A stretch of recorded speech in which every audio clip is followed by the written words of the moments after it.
Now recently आपने सुना होगा कि सोलोमन आइलैंड्स काफ़ी हद तक न्यूज़ में है। चाइना ने कुछ ऐसा कर दिया है जिससे यूएस और इवन ऑस्ट्रेलिया काफ़ी हद तक चिंतित है। यहाँ पर आप देख पाओगे, आपको आर्टिकल दिखेगा, यूएस ने वार्निंग दी है चाइना को over a pact as diplomats head to Solomon Islands. और यहाँ पर आप देख पाओगे US Australia raise concerns over China security pact. Now China ने यहाँ पर क्या किया है सोलोमन आइलैंड्स में, इसका क्या इम्पैक्ट होगा, इंडिया के केस में हम इसको कैसे देखें, क्या ये हमारे लिए खतरा है। बहुत ही सरल भाषा में मैं आपको समझाऊंगा कि सोलोमन आइलैंड्स न्यूज में है क्यों and what is the issue regarding it. मगर आगे बढ़ने से पहले आपसे क्वेश्चन पूछूंगा। क्वेश्चन यहाँ पर यह है कि अप्रैल 24 से लेकर 25 में एक मेजर वर्ल्ड लीडर भारत को विजिट करेंगे। आपको बताना है कि इनका नाम क्या है। ऑप्शन ए जर्मनी के chancellor Olaf Scholz, option B European Union की president Ursula von, option C New Zealand की प्राइम मिनिस्टर जसिंडा अर्देन, या फिर ऑप्शन डी फिनलैंड की prime minister Sanna Marin. Comment section में करिए उत्तर, सही आंसर मैं आपको दूंगा वीडियो के अंत में। ना पहली बात तो यहाँ पे मैं आपको समझाऊंगा इंडिया के कंटेक्स्ट में कि सोलोमन आइलैंड्स ऑस्ट्रेलिया के लिए इतना बड़ा सरदर्द क्यों है। क्यों लिखा जा रहा है कि चाइना का जो पैक्ट है विद सोलोमन आइलैंड्स ये एक डायरेक्ट थ्रेट है टू ऑस्ट्रेलिया। पहली बात तो सोलोमन आइलैंड्स की आबादी है रफली आप कह सकते हैं आज के समय 7 लाख के आसपास। यहाँ पर आप देख पाओगे ये नेटिव लोग हैं सोलोमन आइलैंड्स के। और एक बार बड़े मैप पे मैं आपको दिखा देता हूँ कि इसकी एग्जैक्ट लोकेशन क्या है। ना यहाँ पर आप देख पाओगे ये है एशिया का मैप और ये है हमारा प्यारा भारत। और ऑस्ट्रेलिया के पास यहाँ पर आप देखोगे बहुत से छोटे छोटे देश आपको दिखेंगे।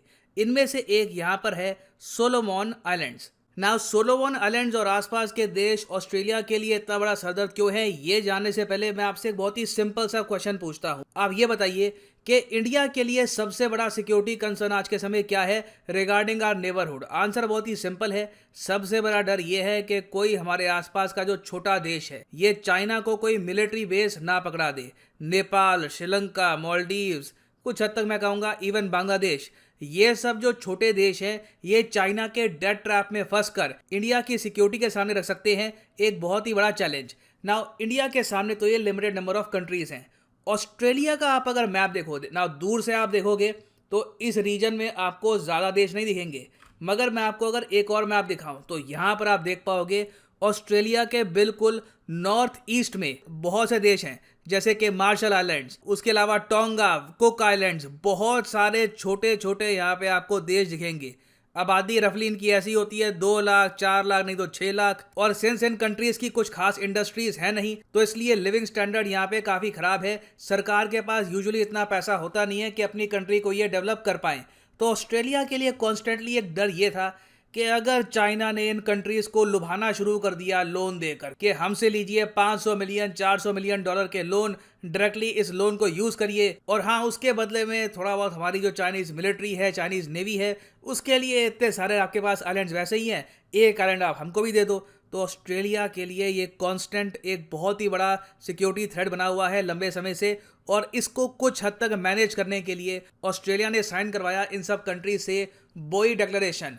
बोई डिक्लेरेशन साइन हुआ था 2018 में। इस डिक्लेरेशन में ऑस्ट्रेलिया ने इन सब कंट्रीज को कहा कि देखो हम भी यहाँ रहते हैं, आप भी रहते हैं, एक दूसरे के लिए कोई security threat in the future हम नहीं बनाएंगे। बेसिकली इस डिक्लेरेशन में ऑस्ट्रेलिया ने चाइना का नाम लिए बिना यही इंडिकेशन दी थी इन सब कंट्रीज को कि देखिए किसी बाहर के देश को अपने यहाँ कोई मिलिट्री बेस मत दे देना, उससे रीजन में काफ़ी अस्थिरता हो जाएगी। ना हालांकि काफ़ी देशों ने यहाँ पर बोई डिक्लेरेशन साइन कर लिया, मगर जब अचानक से ऑस्ट्रेलिया ने ऑकस डील साइन कर ली जिसके अंदर आपको बताया होगा कि ब्रिटेन और यूएस ऑस्ट्रेलिया के लिए बनाएंगे न्यूक्लियर अटैक सबमरीन्स, उसके अलावा अब तो हाइपरसोनिक मिसाइल की भी बात चल रही है। तब इन सब कंट्रीज ने ये सोचा कि ऑस्ट्रेलिया के तो डबल स्टैंडर्ड है, ये लोग मिलिट्री बेसिस प्रोवाइड करते हैं अमेरिकन सोल्जर्स को, ये लोग ऑकस डील साइन करते हैं, मगर हमारे लिए तो ये बोई डिक्लेरेशन है कि आपको चाइना या रशिया या किसी भी कंट्री के साथ आपको कोई ये मिलिट्री पैक्ट साइन नहीं करना, डिफेंस पैक्ट साइन नहीं करना। तो कुछ हद तक आप कह सकते हैं कि बिल्कुल ऑस्ट्रेलिया का एक दोगलापन था।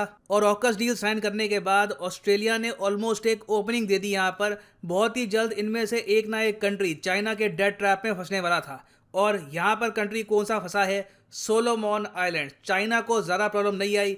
चाइना ने बोला सोलोमन आइलैंड्स को ये देखिए ऑस्ट्रेलिया दुनिया भर की डील साइन कर रहा है, आप क्यों नहीं करते? आपको हम देते हैं $500 मिलियन का लोन, तो आप अभी लो। हम आपके देश को देखो कितना बढ़िया बनाते हैं, आपके देश में बहुत बढ़िया एयरपोर्ट, ब्रिज, जो चाइना यूजुअली सपने दिखाता है, ये सब सपने चाइना ने दिखाए। उसके अलावा देखिए सोलोमन आइलैंड्स को ये भी अभी उम्मीद है, हालांकि चाइना ने अप्रूव किया नहीं है, मगर सोलोमन आइलैंड्स को उम्मीद ये है कि चाइना भविष्य में $100 बिलियन का लोन भी दे देगा इस छोटे से टापू को। मगर 2019 में ही चाइना ने इतना लोन दे दिया था इस आइलैंड को कि इस कंट्री ने ऑल टुगेदर ताइवान को रिकॉग्नाइज करने से मना कर दिया। जी हाँ, सोलोमन आइलैंड्स ने चाइना के पैसे के लालच में ताइवान से रिलेशंस तोड़ दिए। उसके बाद से हम देख रहे हैं कि और लोन के लालच में अब सोलोमन आइलैंड्स ने एक डिफेंस पैक्ट भी साइन कर दिया है चाइना के साथ। और इस डिफेंस पैक्ट में आप अगर देखें तो प्राइमरली जो मेन बुलेट पॉइंट्स है, अगर मैं आपको बताऊं तो ये है कि कल को सोलोमन आइलैंड्स में दंगे होते हैं, नेशनल सिक्योरिटी का इशू आता है, तो जल्दी से चाइनीज मिलिट्री एंटर कर सकती है सोलोमन आइलैंड्स में और स्थिरता प्रोवाइड कर सकती है इस कंट्री को। उसके अलावा सोलोमन आइलैंड्स के पास टोटल 300 से भी ऊपर छोटे छोटे टापू हैं।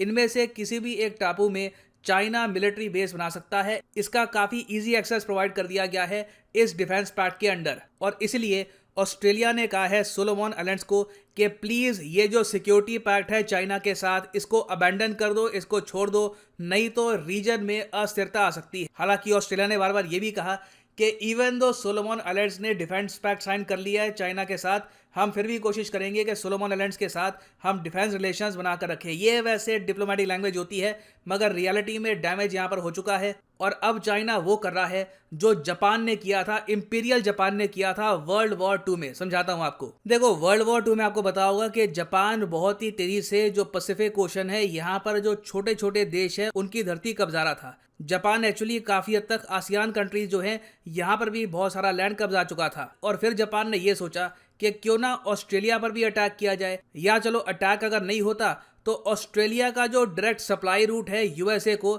ये हम चोक कर सकते हैं। तो इसलिए जापान ने 1942 में अटैक किया था सोलोमन आइलैंड्स को। यहाँ पर आप देख पाओगे, इस पे आपको आर्टिकल भी दिखेगा ऑस्ट्रेलियन गवर्नमेंट का, ऑस्ट्रेलिया अंडर अटैक 1940 टू 1945। जी हाँ, जापान ने बहुत ही बड़े स्केल पर ऑस्ट्रेलिया पे अटैक किया था। और जापान ने एक बार जब सोलोमन आइलैंड्स को कब्जा लिया, उसके बाद लगातार ऑस्ट्रेलिया पे अटैक करना, इनकी नेवी को डिस्ट्रॉय करना काफ़ी हद तक आसान था। हालांकि जापान कब्जा नहीं पाया ऑस्ट्रेलिया को, मगर ऑस्ट्रेलिया ने बहुत लॉसेस झेले थे because of Japanese attacks. Now जो काम जापान ने किया था 1942 में, वही काम अब चाइना करना चाहता है। और चाइना का यहाँ पर तर्क ये है कि ऑस्ट्रेलिया को ऑकस डील साइन करने की आवश्यकता क्या थी। हमने ओपनली कहा था कि ऑस्ट्रेलिया अगर ऑकस डील साइन करेगा तो इसके कॉन्सिक्वेंसेस होंगे, नतीजे भुगतने होंगे। तो अब भुगतो यहाँ पर नतीजे। हमने बेसिकली एक थ्रेड यहाँ पर डाल दिया ऑस्ट्रेलिया के लिए, चाइनीज नेवी हमेशा यहाँ पर रहेगी, चाइना के सोल्जर्स यहाँ पर रहेंगे।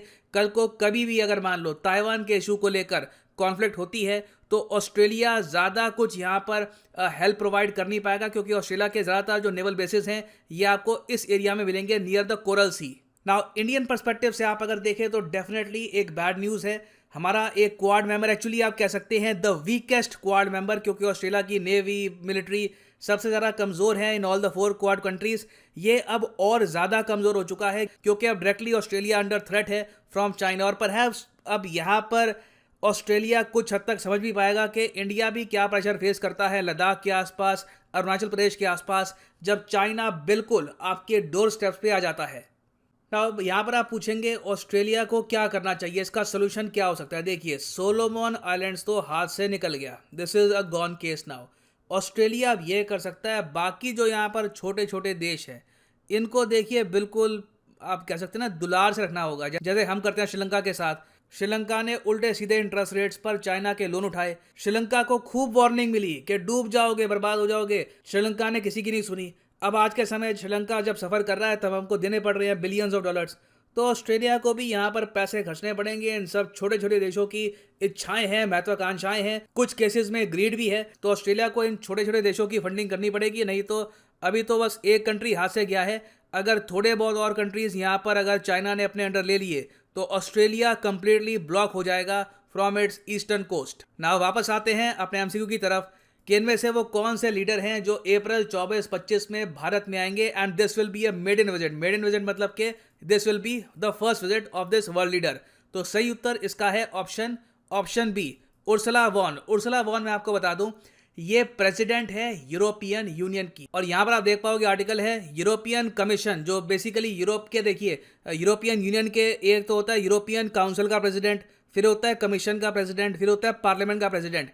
कमीशन का जो प्रेसिडेंट है ये माना जाता है कि इनका मेन प्रेसिडेंट है, तो यूरोपियन कमीशन की जो बॉस है, जो प्रेसिडेंट है, ये भारत में आएंगी। और ऑब्वियसली इनका मेन ही यहाँ पर एम होगा कि भारत पे दबाव डाला जाए यूक्रेन वॉर के इशू को लेकर, मगर ऑब्वियसली ये भी खाली हाथ लौटेंगी। इंडिया रशिया के अगेंस्ट कोई भी स्टेटमेंट नहीं देने वाला। और फाइनली यहाँ पर मैं ये भी ऐड कर दूं कि अगर आप लाइफ में एक बार प्रॉपरली यूपीएससी एग्जाम की प्रिपरेशन करना चाहते हैं तो कमेंट सेक्शन में जाओ, यहाँ पे आपको मिलेगा लिंक, इस लिंक पे करो क्लिक और यहाँ पे आप परचेज कर पाओगे अनअकैडमी का स्पेशल कोर्स, जिसमें आज के समय चल रहा है एक बहुत ही यूनिक ऑफर। अगर आप अनअकैडमी का कोर्स परचेज करते हैं, प्रॉपरली कोर्स को फॉलो करते हैं, सारे टेस्ट अटेम्प्ट करते हैं, क्लासेस सारी आप देखते हैं, और तब भी अगर आपका यूपीएससी एग्जाम क्रैक नहीं होता तो 1 साल के लिए ऑटोमेटिकली आपका कोर्स हो जाएगा एक्सटेंड। तो जो 24 महीने का कोर्स है ये बन जाएगा ऑटोमेटिकली 36 महीने का कोर्स, अगर आपका यूपीएससी एग्जाम क्रैक नहीं होता, even after properly following the course. ना उसके ऊपर भी मैं ये ऐड कर दूं कि अगर आप ये कोर्सेज परचेज करना चाहते हैं तो जो प्राइसेस यहाँ पर लिखे हैं, you do not have to pay them, simply यहाँ पर कोड यूज करो PD10